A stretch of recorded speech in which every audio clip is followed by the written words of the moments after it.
Hello and welcome back to your own channel Medico Swami. I hope आप लोगों ने पहले के सारे वीडियोस देख रखे होंगे। ये जो सीरीज चल रहा है BHMS फाइनल ईयर के लिए, ये कंटिन्यू रहेगा। जिन लोगों की एग्जामिनेशन हुई थी सितंबर अक्टूबर में, उन लोगों के रिजल्ट भी आने ही वाले हैं। आई नो दिसंबर तक आ जाना चाहिए था, लेकिन ये हमारी यूनिवर्सिटी है MPMSU। 2 दिन और है, देखते हैं दिसंबर में आता है या नहीं आता है। अगर दिसंबर में रिजल्ट आया तो आप लोगों के एग्जामिनेशन जो है, जो अभी भी HMS फाइनल ईयर का सेशन कंप्लीट होने वाला है जैन में, उन लोगों के एग्जामिनेशन जैन फैब में होगी। और अगर रिजल्ट अभी नहीं आया तो आप लोगों की एग्जामिनेशन फैब मार्च में जाएगी, जब तक आपका हर एक सब्जेक्ट का सारा कुछ कोर्स कंप्लीट हो जाएगा। PM, CM, repertory, organon, materia, इन सब की रिलेटेड वीडियो बहुत सारी चैनल पर अपलोडेड है, आप जा करके प्लेलिस्ट में चेक कर सकते हैं। आज हम लोग डिस्कस करेंगे कैंट 12 ऑब्जर्वेशन। बहुत ज़्यादा इजी वे में समझाऊंगी, आप वीडियो को पूरा देखोगे तो आपको आज ही याद हो जाएगा। एक दो बार पढ़ोगे तो आपको फिर उसके बाद पढ़ने की ज़रूरत नहीं पड़ेगी, आपको हमेशा के लिए ये चीज़ें याद हो जाएगी। साथ ही साथ हम लोग कैंट सर का सेकेंड लेक्चर डिस्कस करेंगे। फर्स्ट लेक्चर में इसके प्रीवियस वाली वीडियो में शेयर कर चुकी हूँ, अगर आप लोगों ने नहीं देखा है तो आप जा करके देख सकते हैं। शुरू करते हैं कैंट 12 ऑब्जर्वेशन। जानते हैं कि ये ऑब्जर्वेशन क्या है, क्यों बने और कैंट सर को क्या ज़रूरत पड़ी ऑब्जर्वेशंस देने की।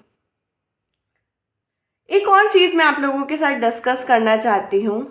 अगर आप थोड़ा भी बिलीव करते हैं एनर्जीज़ में, पॉजिटिव एनर्जीज़ में, या अ काइंड ऑफ मैग्नीट्यूड में, तो आपका जो भी स्टडी स्पेस है, जो भी स्टडी स्केड्यूल आप प्लान करते हैं, उसको आप ईस्ट की साइड फेस करके बैठ करके और पढ़ाई कीजिए। एक बहुत अच्छा आपको एनर्जी का सोर्स मिलेगा और बहुत पॉजिटिवली आपको चीज़ें याद होने लगेगी। हाँ, डायरेक्शंस बहुत इम्पॉर्टेंट रोल प्ले करती है, इसीलिए हिंदू धर्म में हर चीज़ में डायरेक्शन देखी जाती है। तो एक आप ये चीज़ ट्राई कर सकते हो कि जब भी आप पढ़ने बैठो तो आप अपना फेस ईस्ट की साइड रखो, तो आपको बहुत अच्छे से रिजल्ट मिलेंगे। After a prescription has been made, the physician commences to make observation. जैसे मेरे पास कोई पेशेंट आया, मैंने उसे देखा और उसको प्रिस्क्राइब कर दिया। जैसे ही वो सेकेंड विजिट पर आया तो मुझे ऑब्जर्व करना होगा कि मुझे सेम मेडिसिन देनी है, दूसरी मेडिसिन देनी है, पावर बढ़ानी है, डोज बढ़ाना है, क्या करना है। The whole future of the patient may depend upon the conclusion that the physician arrives at from this observation। और पूरा का पूरा जो पेशेंट का चीज़ होता है वो डिपेंड करता है इस चीज़ पर कि आपने क्या कंक्लूजन बनाया है। The watching, waiting and the observing has to be done by the physician in order that he may judge the change and what to do, what not to do। Doctor Kent ने 12 observation बताई है उनके prognosis के बाद, patient की condition को देखने के बाद और एक्शन ऑफ मेडिसिन के बाद में। तो हम लोग देखते हैं सबसे first, a prolong aggravation and then the final decline of the patient. मैंने मेडिसिन दिया, उसके बाद पेशेंट को एक लंबे समय तक एग्रावेशन हुआ।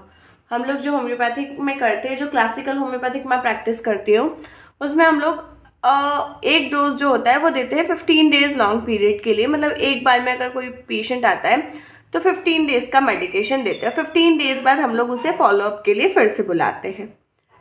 तो 15 दिनों में उसको ऐसा लगा कि मैं 7-8 दिन तक बहुत ज़्यादा तकलीफ में रही, लेकिन उसके बाद मुझे ठीक लगने लगा। तो फर्स्ट ऑब्जर्वेशन है कि अ प्रोलॉन्ग एग्रावेशन, आप लोगों को दिख रहा होगा, okay, a prolong aggravation of the disease and then the final decline of the patient. मतलब जो डिसीज थी वो शुरू में मेडिसिन देने के बाद एग्रावेट हुई, लेकिन बाद में पेशेंट ठीक हो गया। So this was the first observation of Kent. Repeat after me, a prolong aggravation and then the final decline of the patient. अब इसमें क्या करना है, क्या नहीं करना है, इस बात का भी ध्यान रखना है। अब देखते हैं क्या होता है। जो एंटीसोरिक मेडिसिन हम लोगों ने दी थी वो काफ़ी ज़्यादा डीप थी, या गलती से पोटेंसी बहुत ज़्यादा हाई दे दी थी। हो सकता है जो केस था वो इनक्योरेबल था और प्रोग्नोसिस इसकी बहुत ज़्यादा अनफेवरेबल होती है। अब हमें क्या करना है, सबसे पहले आपको मेडिसिन को एंटीडोट करना है। अगर आप जान गए हैं कि आपने पावर बहुत ज़्यादा दे दी है तो आप एंटीडोट कर दो। अगर इनक्यूरेबल या डाउटफुल केसेस होते हैं कुछ, तो उसमें हमें लो पोटेंसी से ही शुरू करना होता है। और एक डीप एक्टिंग रेमेडी कभी भी ऐसे केसेस में नहीं देनी चाहिए। ये ज्ञान आपको होना चाहिए कि आपको कौन से केस में डीप एक्टिंग देनी है, कौन से केस में लॉन्ग एक्टिंग देनी है, नहीं देनी है। इस चीज़ का आपको ध्यान रखना है। तो फर्स्ट ऑब्जर्वेशन से हम लोगों ने सीखा कि पेशेंट को प्रोलॉन्ग एग्रावेशन हुआ, final decline of the patient हो गया। हमने क्या देखा कि एग्रावेशन क्यों हुआ, कि जो हमने एंटीसोरिक दी थी वो बहुत ज़्यादा डीप थी, पोटेंसी बहुत ज़्यादा हाई थी, केस जो था वो इनक्योरेबल था, फेवरेबल प्रोग्नोसिस नहीं थी। क्या करना है, मेडिसिन को एंटीडोट करना है। इससे हमने क्या सीखा कि ऐसे केसेस में जो इनक्योरेबल हो वहाँ पर डीप एक्टिंग रेमेडी नहीं देनी है और लोअर पोटेंसीज में ही काम करना है। तो ये था फर्स्ट ऑब्जर्वेशन। सेकेंड ऑब्जर्वेशन है long aggravation but final and slow improvement. जो डिसीज़ का एग्रावेशन था वो बहुत ज़्यादा लॉन्ग एग्रावेशन था, लेकिन पेशेंट स्लोली इम्प्रूव हो गया। 15 डेज़ के ट्रीटमेंट में उसको 8-10 दिन तक ऐसा लगा कि हाँ मुझे तकलीफ़ हो रही है, लेकिन जब वो मेरे पास वापस आया तो वो ठीक था, उसने कहा कि मैं अब ठीक हूँ। तो अब इस वाले ऑब्जर्वेशन में हम लोग क्या करेंगे, सेकेंड ऑब्जर्वेशन जो है वो है long aggravation and the final and slow improvement. In such patient there was beginning of some very marked organic changes. हो सकता है कि कोई ऑर्गेनिक चेंजेस उस डिसीज़ की वजह से आ रहे हो, और क्योंकि वो ठीक हो गया है तो प्रोग्नोसिस हमारे फेवर में है। क्या करना है, कुछ भी डिस्टर्ब नहीं करना है, जैसा चल रहा है वैसे चलने दो। जो आपने दिया था वो बहुत सही दिया था, ठीक है। Second observation very clear. Coming on to the third observation, the aggravation is quick, short and strong. जैसा हमारा एफोरिज्म है, quick, short and strong with rapid improvement of the patient. फटाफट से एग्रावेशन हुआ, फटाफट से एम्बुलेशन हो गया, फटाफट से पेशेंट ठीक हो गया। डिसीज थी quick, short and strong aggravation with the rapid improvement of the patient. Patient बहुत जल्दी से ठीक हो गया। ऐसे केस में हम लोग क्या करेंगे, इंटरफेरेंस क्या बनता है, जो रेमेडी थी वो एकदम करेक्ट थी, जो रिएक्शन था वो थोड़ा सा विग्रस था, कोई भी स्ट्रक्चरल चेंजेस नहीं थे, प्रोग्नोसिस इसकी बहुत ज़्यादा अच्छी है।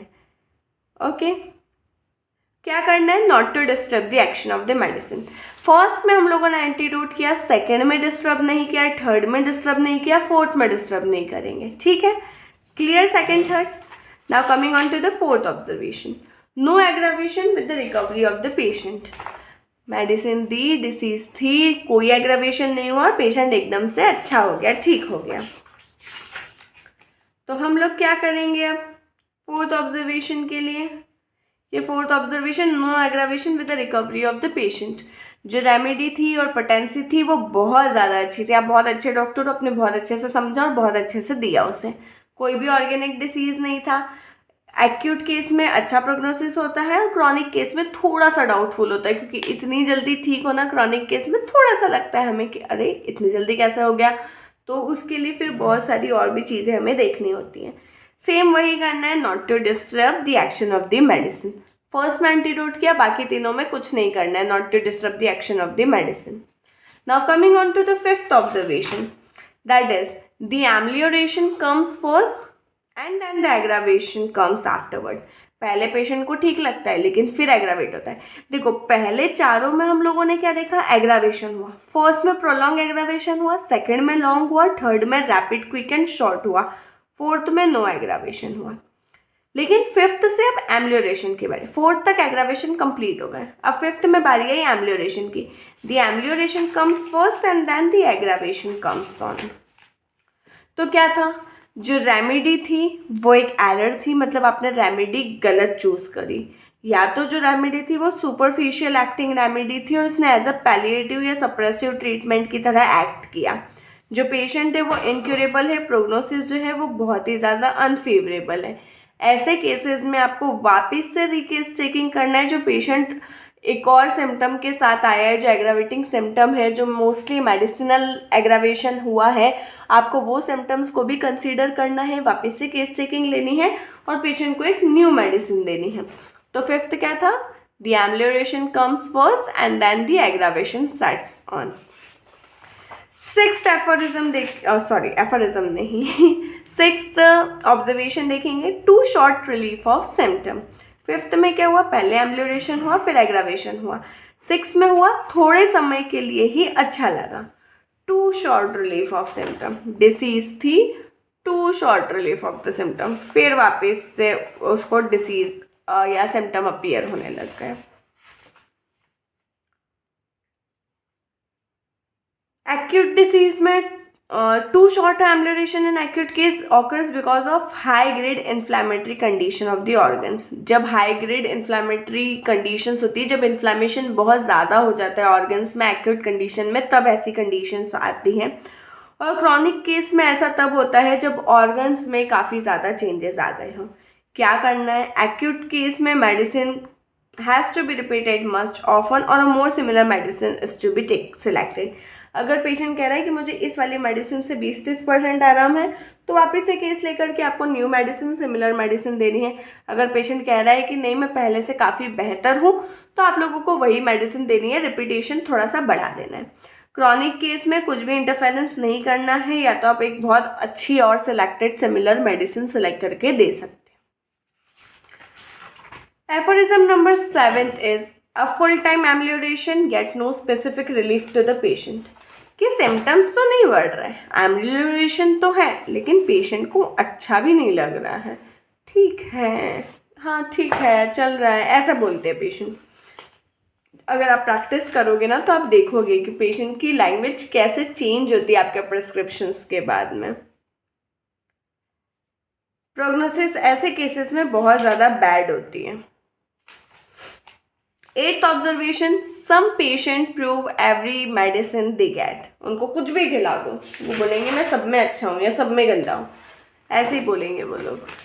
कि जो डिसीज़ है, आपने पेशेंट को एक मेडिसिन दिया, रिकवरी हुआ, क्योर हुआ, चलता रहेगा। मेडिसिन 1, 2, 3, 4, आपने आर्सेनिक दी तो भी अच्छा है, बेलाडोना दी तो भी अच्छा है, हिपरसोल दी तो भी अच्छा है, सालिशिया दी तो भी अच्छा है। तो some patient prove every medicine they get. The patient are inclined to be hysterical, overwrought, oversensitive to all the things. The oversensitive patient almost time incurable होते हैं और प्रोग्नोसिस बहुत ज़्यादा बेकार होती है ऐसे केसेस में। तो आपको ऐसे केसेस में अगेन लोअर पोटेंसीज पर ही काम करना है, आपको हायर पोटेंसीज नहीं देनी है, आपको डीप एक्टिंग मेडिसिन नहीं देनी है ऐसे केसेस में। Now ninth observation, the action of medicine upon prover. कि मेडिसिन का क्या एक्शन हुआ प्रूवर पर। फर्स्ट 4 में हम लोगों ने फर्स्ट 3 में मान लेते, फर्स्ट 3 में हम लोगों ने देखा पहला एग्रावेशन आया फिर एम्ब्ल्यूरेशन आया। फोर्थ में देखा कि एग्रावेशन आया ही नहीं, एम्ब्ल्यूरेशन रहा।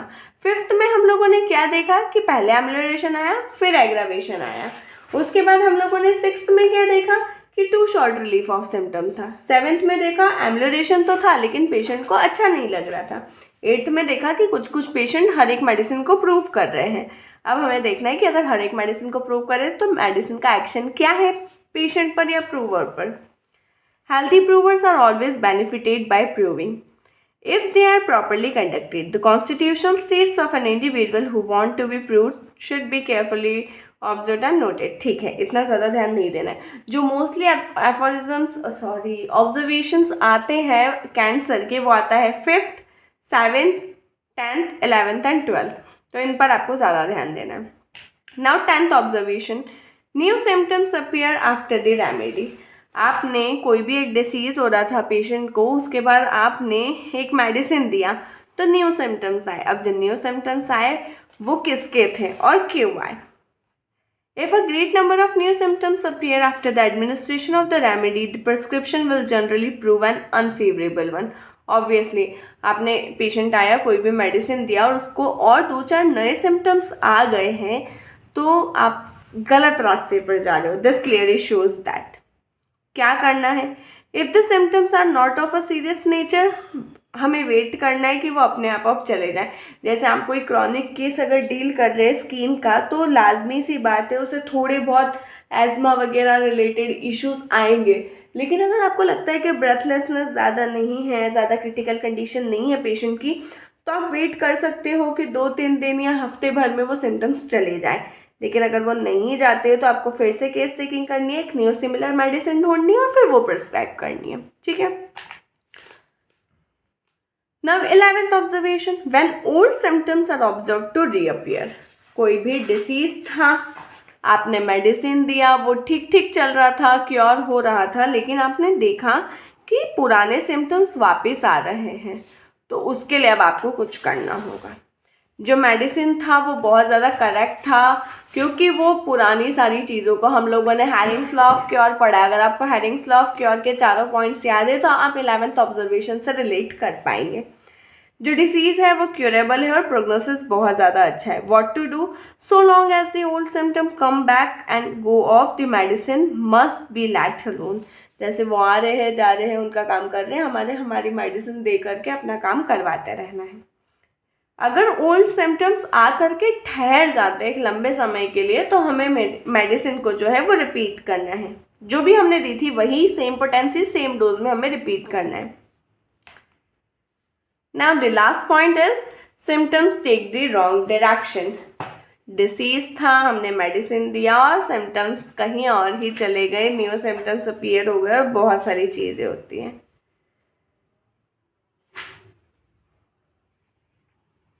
द मेडिसिन जो हम लोगों ने दी थी वो गलत थी, प्रोग्नोसिस बहुत ज़्यादा बैड है, मेडिसिन को एंटीडोट करना है, न्यू सिमिलर मेडिसिन देना है। एक क्लास बार हम लोग सारे पॉइंट्स को बोलेंगे। प्रोलॉन्ग एग्रावेशन था, final decline of the patient. Long aggravation हुआ, फाइनल और स्लो इंप्रूवमेंट हुआ। एग्रावेशन क्विक, शॉर्ट, स्ट्रॉन्ग हुआ, रैपिड इंप्रूवमेंट हो गया पेशेंट का। कोई एग्रावेशन नहीं हुआ, पेशेंट की रिकवरी हो गई। फिफ्थ में एम्लियोरेशन कम्स फर्स्ट और उसके बाद एग्रावेशन आया। सिक्स में too short relief of symptom हुआ। सेवेंथ में एम्लियोरेशन तो है लेकिन पेशेंट को अच्छा नहीं लग रहा है।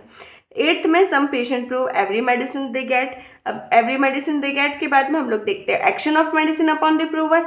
10th में एक्शन देखा तो new symptom appear after the remedy. 11th में जब पुराने सिम्टम आने लगे और 12th में जब सिम्टम किसी और ही दिशा में जाने लगे, जैसे हम लोग कई बार चले जाते कि होम्योपैथी पढ़ते पढ़ते हम लोग एलोपैथी करने लग जाते, जो कि बहुत बुरी बात है। तो ये थे कैंसर के 12 ऑब्जर्वेशन। आई होप आप लोगों को समझ में आए होंगे और थोड़े बहुत याद रह जाएंगे। अब हम लोग डिस्कस करते हैं फिलोसॉफी।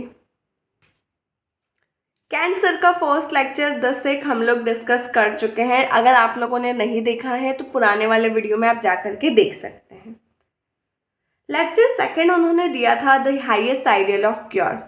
तो हाईएस्ट आइडियल ऑफ क्योर वाला एफोरिज्म अगर आपको याद है तो आप बोलिए एक बार। The highest ideal of cure is rapid, gentle and permanent restoration of health और removal and annihilation of the disease in its whole extent in the shortest, most reliable and most harmless way on the easily comprehensible principles। ये aphorism था। इस पर उन्होंने अपने lecture में बहुत सारी बातें कही थी। उन्होंने बताया था ट्रू नेचर ऑफ क्योर क्या होता है, what an ideal cure consist of and 3 important features of ideal cure. अब हम लोग देखते हैं what a cure consist of. Non homeopath के लिए disappearance of the pathological state, जैसे इरप्शन है, डिसअपेयर हो गए तो क्योर हो गया। जो एलोपैथ्स करते हैं, जो MBBS MD डॉक्टर्स करते हैं, जो अपने आप को स्किन स्पेशलिस्ट मानते हैं, कहते हैं, तो उन लोगों के लिए क्या है, इरप्शन हो रहा था, डिसअपेयर हो गया, क्योर हो गया वो। लेकिन होम्योपैथ्स के लिए ऐसा नहीं होता है। कॉन्स्टिपेशन हो रहा था, मोशन क्लियर हो गया, क्योर हो गया। हेमोरॉइड्स हो रहा था, पाइल्स को काट दिया, फिशर को हटा दिया, ऑपरेट कर दिया, क्योर हो गया। But that is not the ideal cure, we know that. Okay, this is not said cure because in this the symptoms may have been vanished in the first sight but it may affected some other organ। दूसरे organs को तो affect करके ही गए होंगे ना, अगर वो वहाँ से गए हैं तो कुछ ना कुछ तो छोड़ करके ही गए होंगे अपने पीछे। जैसे स्किन एरप्शन में हम लोगों ने देखा है asthma, respiratory tract infection common होते हैं। The scientific ignorant doctor has driven the disease from the surface into the innermost zone। और ऐसे ही डॉक्टर्स ऊपर की स्किन की डिसीजेस ठीक करने के चक्कर में कई ज़्यादा डीपर लेयर्स तक डिसीज को पहुंचा देते हैं। I request you to be aware of such a things. तो देखो, हम लोगों ने सेकेंड एफोरिज्म पढ़ रखा है कि रिस्टोरेशन ऑफ हेल्थ क्या है। अब कैंसर का क्या कहना है। जो सोल ड्यूटी है एक फिजिशियन की, उसको सिक पर्सन को हील करना है, सिर्फ सिम्टम्स को रिमूव नहीं करना है या उनका अपीयरेंस नहीं बदलना है, लेकिन डिसीज को या एक इंडिविजुअल को एज अ होल ट्रीट करना है। प्रैक्टिकल साइंस क्या होते हैं रिस्टोरेशन ऑफ हेल्थ के। The patient should feel that he is restored to health. Patient को खुद को ऐसा फील होना चाहिए कि नहीं, अब मैं पहले से और ज़्यादा बेहतर हूँ। There should not be any other suffering, कोई और सफरिंग नहीं आनी चाहिए कि स्किन डिसीज ठीक हुई, एजमा हो गया, रियूमेटिज्म ठीक हुआ, डायरिया हो गया, ऐसा कुछ नहीं होना चाहिए। इनवर्ड इम्प्रूवमेंट होना चाहिए with outward disappearance of the symptoms. Promptly होना चाहिए, क्विकली होना चाहिए, माइल्डली, जेंटली होना चाहिए। प्रिंसिपल्स पर बेस्ड होना चाहिए जो सिंपल हो, अनकॉम्प्लिकेटेड हो और इजीली समझ में आ सके।